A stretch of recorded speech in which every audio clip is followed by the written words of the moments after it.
गांधी शिल्प बाजार राष्ट्रीय के उद्घाटन समारोह में डॉक्टर एम विजय लक्ष्मी, अपर मुख्य सचिव, डिस्प्ले करने आए हैं और बिक्री करने आए हैं। तो ये एक तरह से डायरेक्ट मार्केट की व्यवस्था है। जो कंज्यूमर्स हैं उनको अच्छा प्रोडक्ट डायरेक्टली उत्पादकों से मिले और उत्पादकों को भी डायरेक्टली अपना प्रोडक्ट कंज्यूमर तक पहुंचाने के लिए एक मार्केटिंग प्लेटफॉर्म बहुत अच्छे से मिलता है। इसी उद्देश्य से एक गांधी शिल्प बाजार हर साल लगाया जाता है। तो यहाँ पे अनेक कार्यक्रम चलाए जा रहे हैं, चाहे बिहार सरकार के द्वारा या भारत सरकार के द्वारा। भारत सरकार के वस्त्र मंत्रालय, DC handlooms and DC handicrafts के माध्यम से, और बिहार सरकार में उद्योग विभाग के माध्यम से और जीविका के माध्यम से भी काफ़ी चीज़ हम लोग यहाँ पे कर रहे हैं। क्योंकि ये सारे मैं तो अभी पशु एवं मत्स्य संसाधन विभाग और डेयरी के साथ में जुड़कर अभी काम कर रहे हूँ। मैं उस विभाग का अपर मुख्य सचिव के पद पर हूँ, लेकिन उसमें भी बहुत सारे अनेक महिलाएं, हम लोग तो in fact exclusive dairy cooperative societies बनाए हैं। हम भी कोऑपरेटिव से, सहकारिता से जुड़कर करीब 16 लाख किसान कंपेड सुधा के साथ जुड़कर काम कर रहे हैं। उसमें करीब करीब 3-4 लाख तो महिलाएं हैं जो एक्सक्लूसिव डेयरी कोऑपरेटिव से जुड़ी हुई हैं। उसके अलावे अगर आप देखते हैं तो गौपालन करने वाले ज़्यादातर महिलाएं होती है। गौ की सेवा करना और उसको खिलाना पिलाना, दूध दूहना, ये सारा कार्यक्रम महिलाएं घर में करती है। उसके साथ साथ बकरी पालन में भी काफ़ी महिलाएं काम करती है, मुर्गी पालन में, और इनफैक्ट हम लोग पशु सखी के रूप में महिलाओं को आगे बढ़ा रहे। तो ये सारा चीज़ अगर आप देखेंगे तो ये फार्म सेक्टर के अंदर आता है। जो आज आप लोगों ने जो प्रदर्शनी लगाए हैं, ये नॉन फार्म सेक्टर के अंदर आता है, जिसके अंदर ये तरह तरह के हैंडीक्राफ्ट्स, हैंडलूम्स के उत्पाद बनाकर सेल किया जाता है। तो ये नॉन फार्म सेक्टर में भी महिलाओं की बहुत बड़े तादाद में पार्टिसिपेशन है।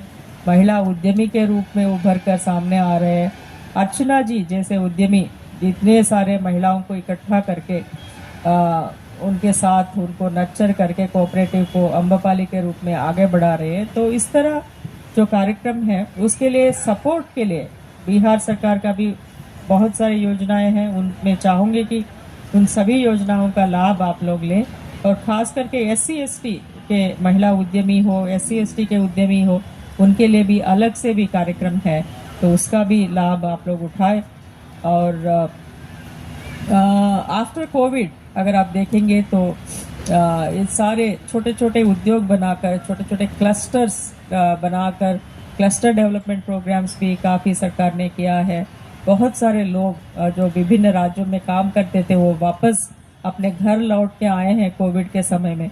उनको रोजगार उपलब्ध कराने के लिए क्लस्टर डेवलपमेंट प्रोग्राम के अंतर्गत भी काफ़ी MSME स्तर के जो मीडियम एंड स्मॉल स्केल स्तर के उद्योग लगाए गए हैं।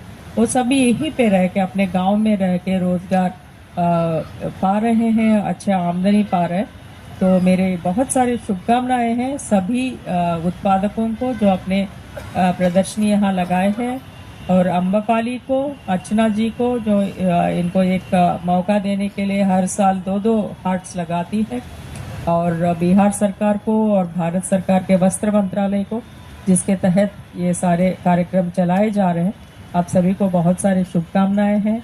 मैं चाहूँगी कि महिलाएं इसी तरह आगे बढ़कर अपना रोजगार स्वयं करें और अपने साथ साथ 10 महिलाओं को और 10 लोगों को रोजगार दिलाए। क्योंकि नौकरी करना नहीं है, नौकरी देना हम लोग का मोटो होना चाहिए। उसी के अंदर स्मॉल स्केल इंडस्ट्रीज बहुत अच्छे आगे बढ़ेंगे, प्रोग्रेस करेंगे।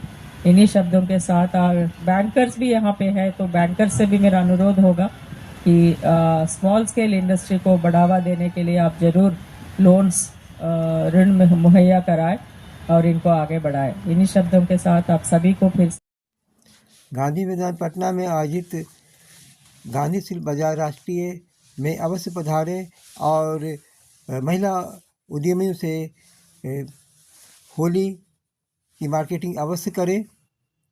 धन्यवाद। रंजन कुमार, अमृत न्यूज़, पटना, बिहार। जय हिंद, जय भारत, वंदे मातरम।